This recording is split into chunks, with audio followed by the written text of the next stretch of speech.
And good day. You're flying Tironan's Unfriendly Sky, and it's time for the channel announcement.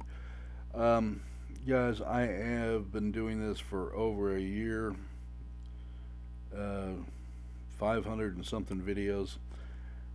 Um, but, and this is hard for me to say after I've been doing it this long, uh, I think it's time to wind down the channel. Uh, Not totally and not completely, and that I'll never produce a video again. But at this point, case of competing interests and the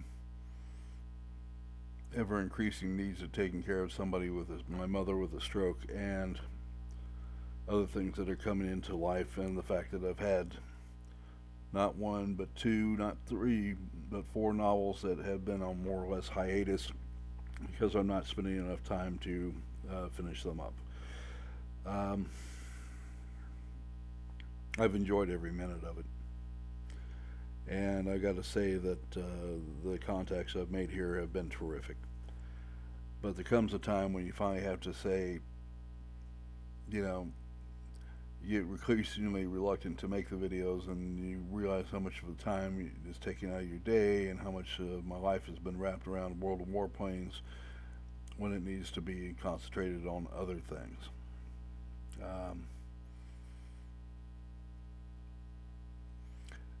I'm sure somebody else will take up the mantle, and who knows? Maybe I'll come back and do a few more, or get a renewed interest in it. Um, but right now, my participation from this point on is going to be as a player. And like I say, if I run across something interesting, I may put up the occasional video once in a while. But the official production at this point has ended. Uh, it's just become that time. And I want to thank everyone. I mean, wholeheartedly thank every one of you. There aren't words to describe how much you guys have meant to me. Um, and that's a lot of what kept me going for so long. Even when I still enjoy playing the game. It's just I found that I was playing it way too much, and um, then you add in the time to edit recordings, voice recordings, get them out in production. Um, got to be too much of a strain to continue.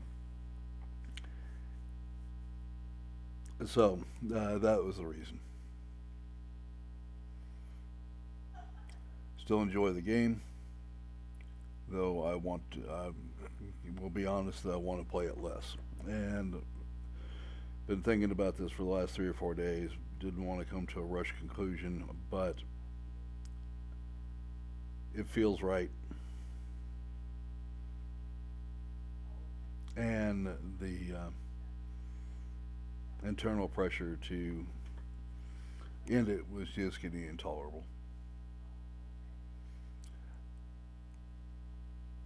So it's the right decision for the right reasons for me. I hope that's okay with everybody. I understand some of you will be disappointed, um, but this is not. This has been a labor of love. It has never paid me a dime. In fact, it's cost me, but not major. But there are other things that I would prefer to be doing with the effort that I'm putting into the channel. Like I said, I've got 4 novels, 2 of them in the starting stage, 2 that need to be finished, and start working on that aspect of my life.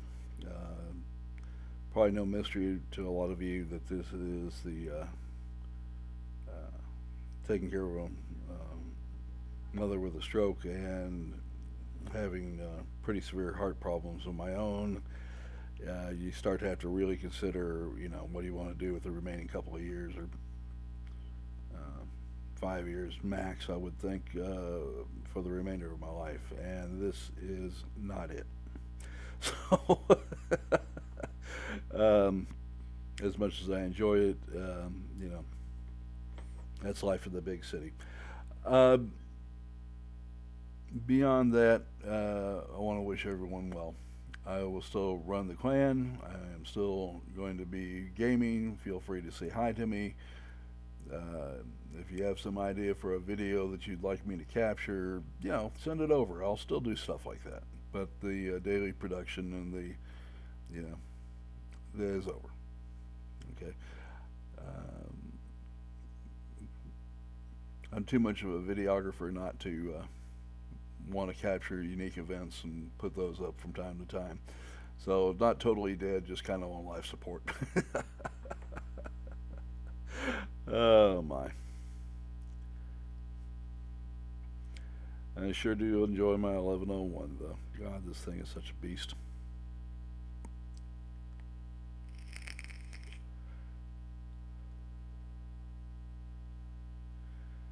The straight shooting, relatively fast. Of course, this is a spec, ultra geared, everything. Um, and I wanted to take this time to note some things about the game, which I think maybe the game should address. One of them is the specialization process, where I like it, but it puts an awful lot of difference between the haves and the have-nots. And some people prefer that game. In fact, I know people that would prefer that, they're king of the mountain. By God, they're going to stay there. And how dare you fly the sky and think that you're anything but a target? And yeah, I get that. I mean, there are times when I play that role myself. Um,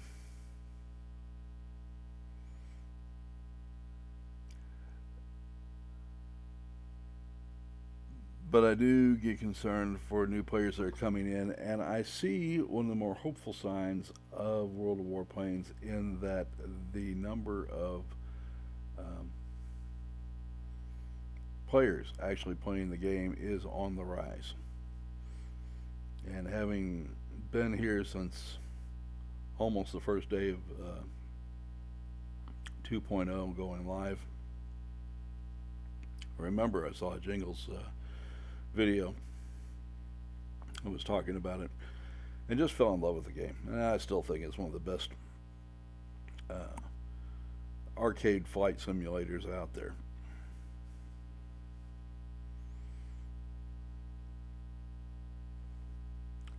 But I like, uh, but I think some rationalization has to take place. Is what I'm getting down to here. The There are too many planes without a definitive role,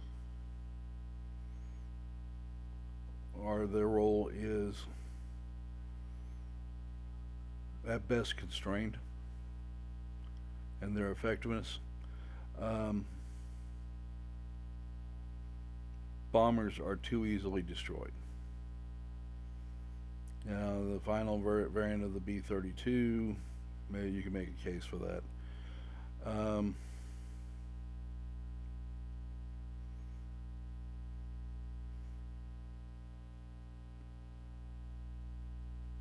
but in general, until the B-32, most of them are not.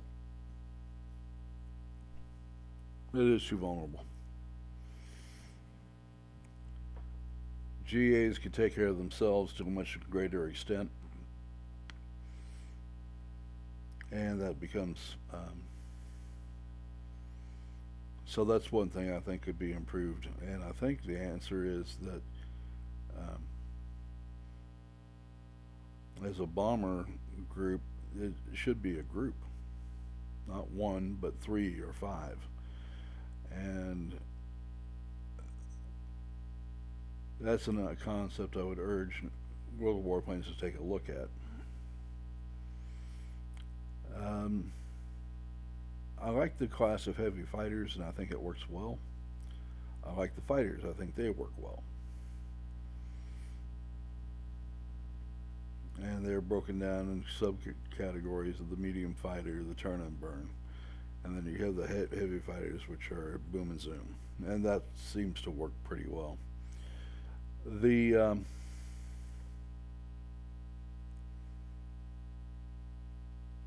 GAs I like, but there's only two effective GAs right now. There's only the German and the um, Russian ground attack, and that was just not the case. You had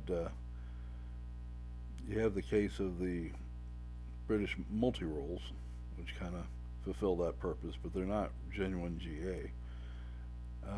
There's no British bombers beyond the Blenheim, and again, that role's going to have to. They need to do a little something with it because so they don't become so much turkey bait. Um,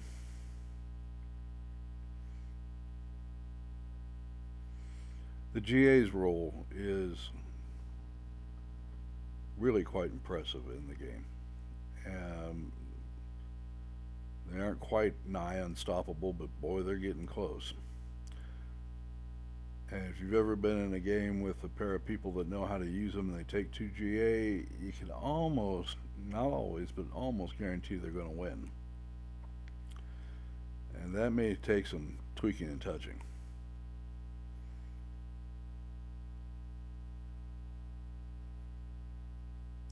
I would like to see them, World of Warplanes, develop a newbie only area where pilots can develop their skills, develop their pilots, and develop their aircraft before getting exposed to the rest of us.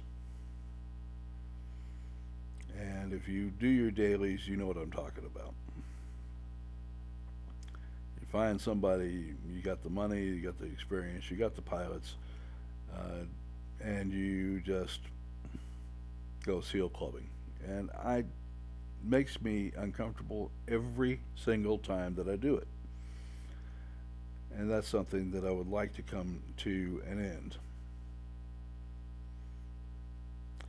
And by the way, yes, these are, there's parting shots and there's no venom to them, by the way. Um,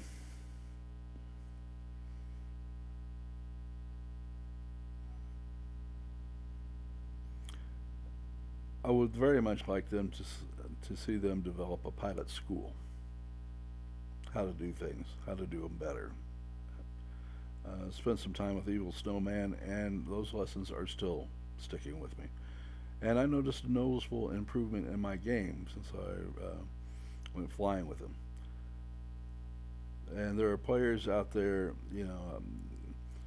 I've heard people say things about him, and I don't like it, to be honest with you. The man was very generous with his time, as are multiple other people at GWS. But he did make some points that rang. There are certain aircraft that just really work and work well. Yeah, they're assigned roles. Um,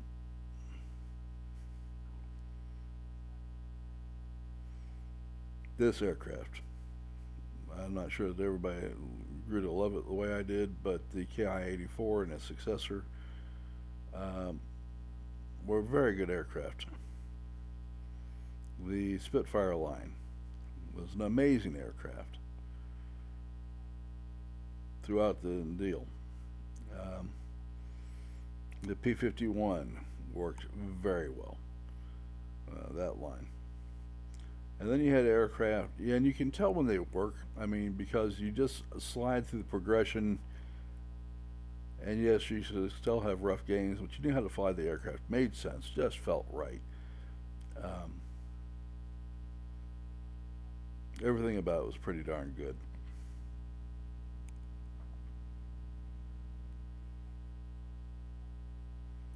And then there are the others.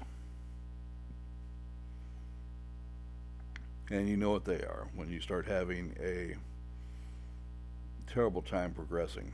The 262 series comes quickly to mind.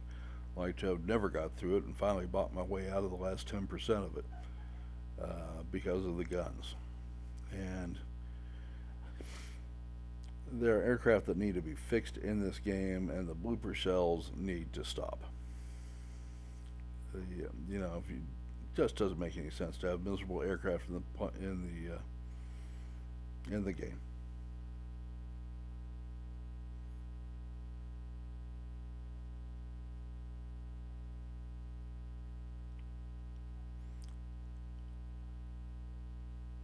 The Swift comes to mind. You have this wonderful aircraft in the attacker, and you're really, really looking forward to the Swift because you know it's going to be a continuation of that line, and it was just so fun, just fun to play, and the attacker could do everything.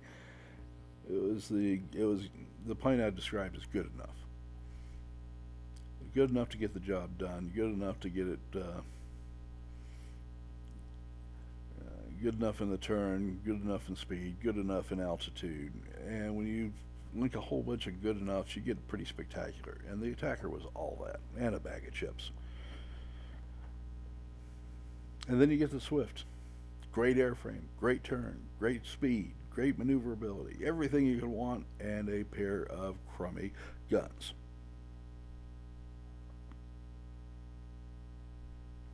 For the love of God, please don't bring out another new aircraft. Don't bring out another new aircraft line. Go back and look at some of your non-performers and fix the damn things.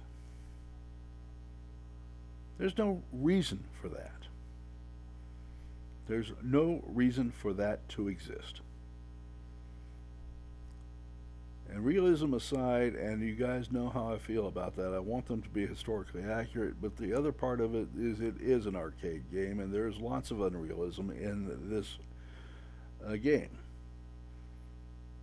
The reason I know that is because when you run out of ammo, which you never do, if you take an extra one of these planes up and you had 14 seconds of armament, of ammo for your armament. If you got lucky, you might have 20, 25 seconds. And then you're done. And you have to fly back.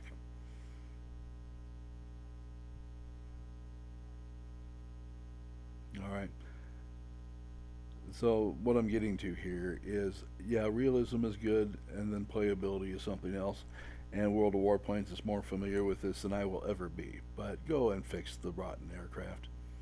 The ones with the rotten guns, most of all. Now, that's my own personal prejudice. I don't know how the rest of you feel. But if you're going to have an aircraft out there, it's got to be fun, it's got to be effective, and it's got to do its job. And making people go around with basketball launchers is not any of those things.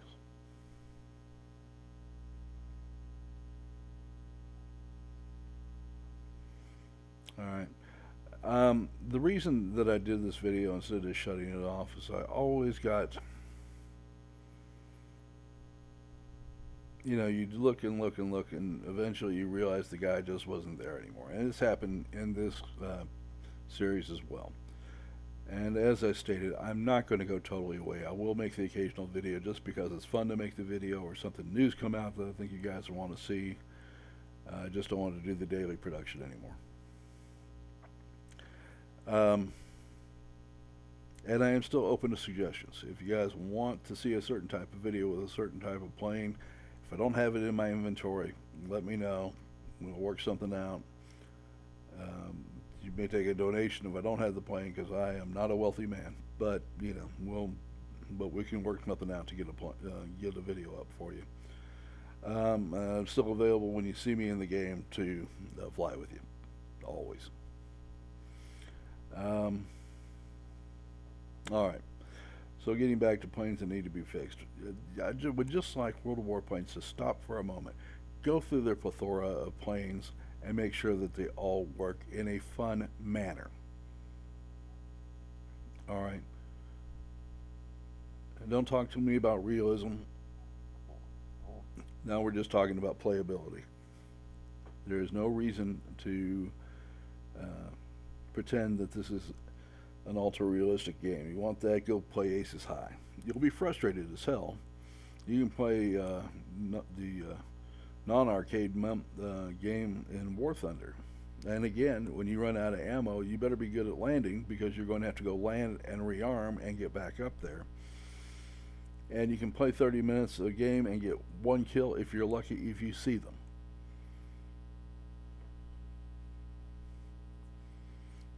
And there's people out there that love that, but that's not the typical video game generation today.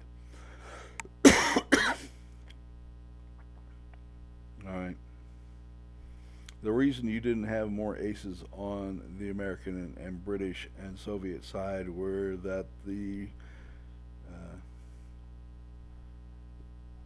Italians and Luftwaffe, Italians in Nazi Germany, were running out of aircraft. And more importantly, they were running out of pilots. And they didn't have enough gas to run what they did have. And in the case of the 262, they didn't even have enough parts to keep them all running. They kept 200 out of 1,600 aircraft in the air. You know, the most vital aircraft in the war in 1945. Which gives you an idea, you know, the chance that you could actually see an Axis aircraft to shoot down, let alone to score 5 of them, was a slim hope indeed.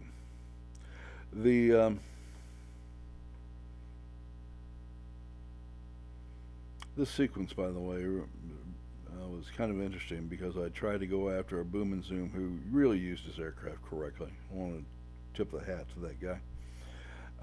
So I just had to go on and do something else.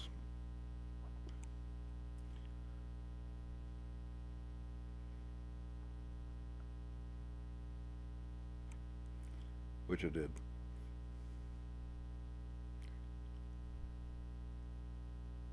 Now, I'm not sure the way the game's played that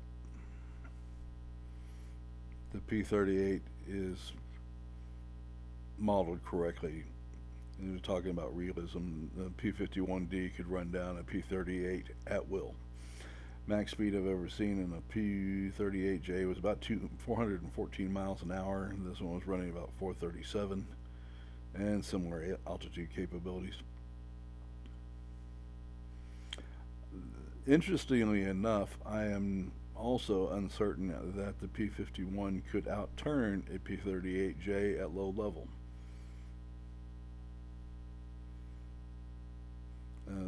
Was not an easy plane to fly, but the P-38 in the hands of somebody who really knew how to ring it out, there were people who shot down zeros with them. Yeah, in dogfights.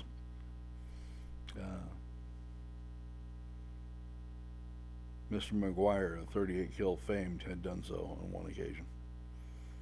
He could just make that aircraft do anything he wanted to do. It was that maneuverable. And OK Marseille noted it was the most dangerous aircraft he faced at low level.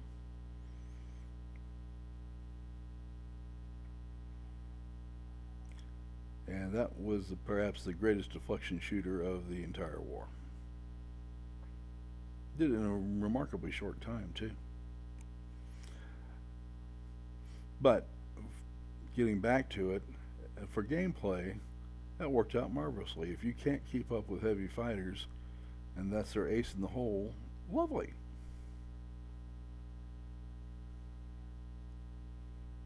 Provided you fly the aircraft correctly.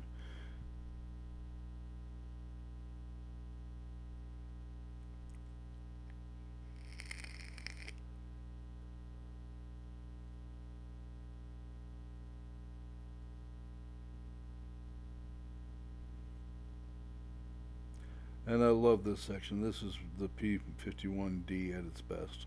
That's what it really does well.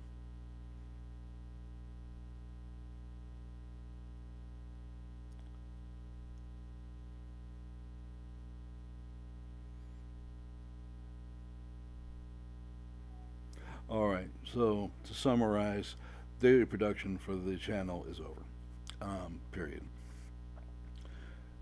If you have special requests or things you really want to see or something you want me to instruct on, I will do so.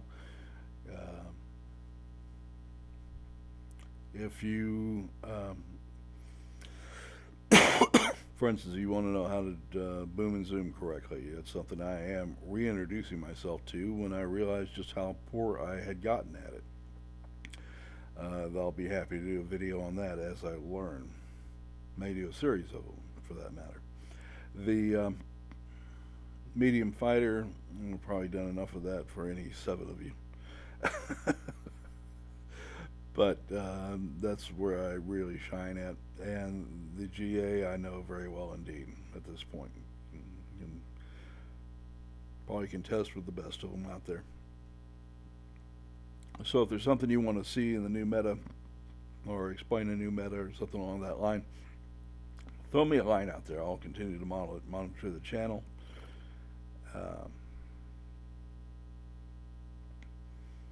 We'll respond to requests, and if you want me to take a flight with you and I'm not engaged with somebody else, I'll happily do so.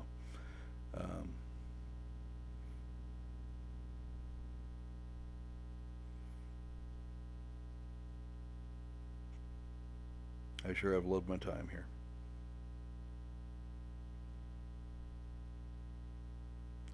But otherwise, I'm flying for me and for my clan mates and subscribers who want me to make a video for them or want to fly.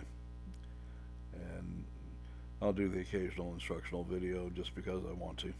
But yeah.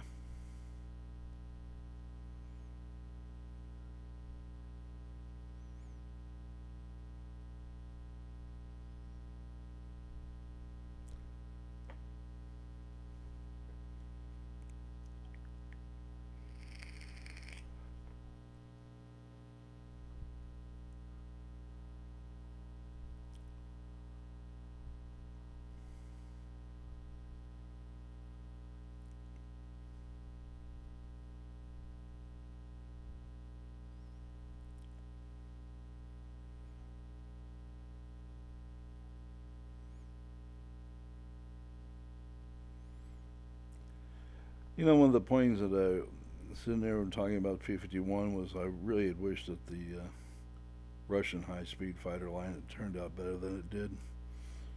Until you get to the MiG-9, it wasn't an enjoyable series for me.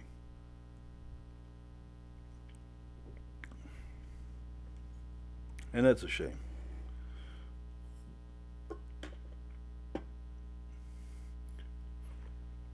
The I-220s and the